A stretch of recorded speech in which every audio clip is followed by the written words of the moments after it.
Après 8 jours d'interruption de la circulation sur les tronçons routiers, frontière aux Izidé, place Major Vango, sur la route nationale numéro 29B, la route est de nouveau praticable. Pendant cette période d'interruption de la circulation, les chauffeurs des camions citernes et des camions poids lourds ont été bloqués à la frontière aux Izidé car ils ne pouvaient pas atteindre l'entrepôt public pour le déchargement des marchandises. En majorité, ces chauffeurs proviennent des pays de l'Afrique de l'Est. Ils ont lancé un cri d'alarme à l'endroit du corridor central de faire un plaidoyer afin que cette situation soit décantée. Nous demandons au corridor central de nous aider à plaider pour que cette route nationale numéro 29B soit réhabilitée, car cette route nous cause beaucoup de problèmes. Voilà pourquoi la population a décidé de creuser un trou dans cette route pour exiger sa réhabilitation par le gouvernement congolais. Quand il pleut, aucun véhicule ne peut y rouler au risque de glisser. Nous, chauffeurs, nous payons beaucoup d'argent pour faire entrer nos véhicules et les marchandises, mais nous souffrons beaucoup sur cette route. Encore une fois, que le corridor central nous aide à plaider pour la réhabilitation de cette route.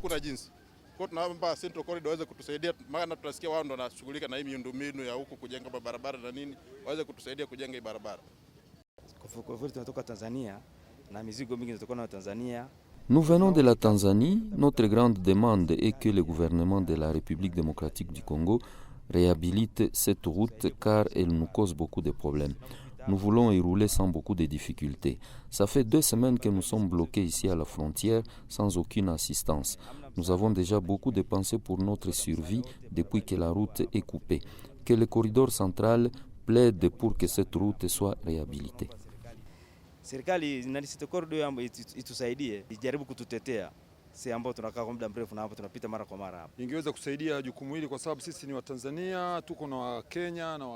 Nous sommes des chauffeurs de diverses nationalités, tanzaniens, kenyans, ougandais et autres. Nous avons quitté chez nous pour transporter des marchandises en République démocratique du Congo.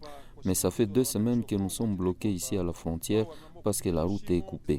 Il y a ici des camions citernes, des camions poids lourds à conteneurs et des camions cargo. Nous encourons beaucoup de risques ici, par exemple les incendies, les maladies, etc. Nous n'avons plus d'argent, plus de nourriture, et puis la validité de nos visas risque d'expirer ici.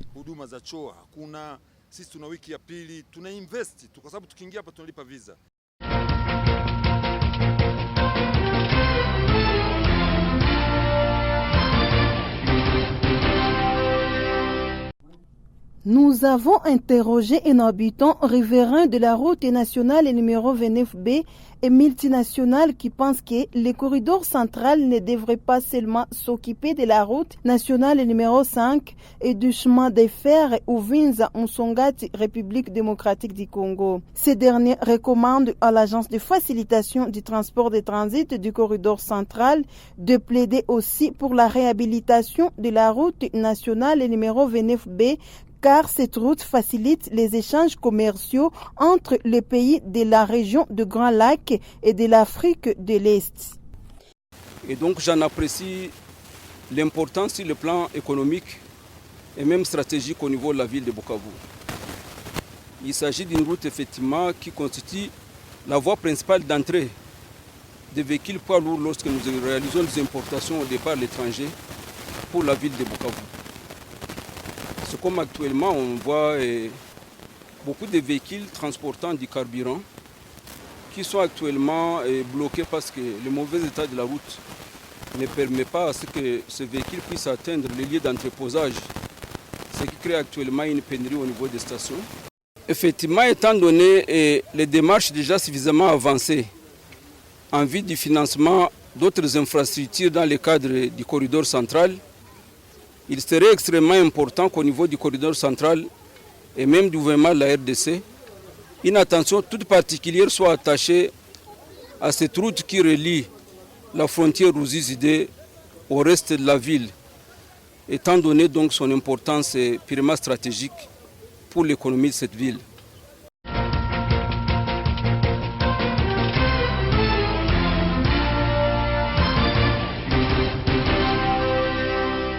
Saisi de la situation, le gouverneur des provinces du Sud Kivu, Théo Ngouabi-Djekassi, a lancé le samedi 1er février 2020 les travaux d'urgence débouchage des nids de poules pour permettre la reprise de la circulation sur cette route. Comme on a prévu que les travaux reprennent, la population a demandé que les travaux reprennent et les travaux ont repris. Et nous allons veiller que les travaux se fassent. Les gens veulent qu'on ait une route ici et que la frontière aux idées soit reliée, soit praticable. Non seulement qu'il y a beaucoup de camions qui passent, donc c'est une route qui a un intérêt stratégique pour la province, mais la population va être sécurisée. Si on a une belle route, on évite des accidents. Et nous allons suivre ça jour par jour, semaine par semaine. Alors je demande à tous les opérateurs économiques de payer les taxes et les impôts pour nous permettre de continuer à moderniser notre ville. Nous avons causé avec les responsables sur place, les chefs de quartier, les maisons qui sont sur la route, on doit les évacuer, puisque les gens veulent quoi? Ils veulent la route. Et ça, nous allons le faire. Pensez-vous dans combien de temps la route sera praticable? Vous savez, nous sommes dans une province où il y a la pluie chaque jour. Il y avait la pluie aujourd'hui. Donc tout dépend de la saison. Mais au moins nous ferons que ça puisse prendre le moins de temps possible. Et tout ça, ça demande le moyen. Donc il faut qu'au niveau du gouvernement ici provincial, au niveau des opérateurs économiques, surtout ceux dans le secteur du pétrole, puissent payer l'impôt et les taxes. S'ils ne le font pas, nous prendrons des mesures. La réhabilitation de cette route est d'une importance capitale car elle n'est pas seulement nationale mais aussi multinationale étant donné qu'elle constitue la seule entrée de ces véhicules poids lourds dans la ville de Bukavu transportant des marchandises en provenance des pays de Grand Lac et autres pays de l'Afrique de l'Est.